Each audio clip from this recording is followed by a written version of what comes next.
Одоо бодлооны хувьд бол бид нарт пропорц өгсөн байна. Тэгэхээр пропорцийн чанар ёсоор аг b хуваагаад c d хуваах юм бол тэнцэнээс юу гарч ирдэг вэ гэхээр энийг хэлбэрчлээд a d хоёрын үрчүүр бол b c-г үржүүлсэнтэй тэнцүү байдаг.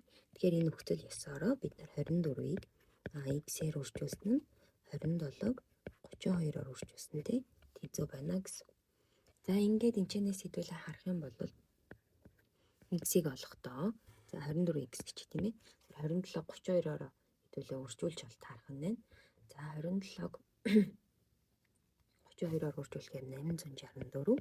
Тэнцэнээс хэдүүлээ x-ийг олохдоо 864-ийг хуваах нь 24-т хуваах хэрэгтэй байгаа тийм ээ. За ингээд үзэх юм бол бидний харгалзах x бол 36-тай тэнцүү гэсэн. D хариулт гарч ирж байна. За түүний дараа эдгээр өгсөн тоонуудын нийлбэрийг олох юм байна. За тэгэхээр 33 нэгж гэдэг бол 33 гэсэн. Түүний дараа 33 30 10 гэдэг бол 30 ард 10 байна гэдэг чинь нэг тийм нэмээд ш 10-ийн оронгоор илэрхийлэгдэнэ. Тэгэхээр 300 зуут гэхээр бид нар энэ зуут чинь 2 тэгтэй гэж үс тэрийг нэмэх юм байна.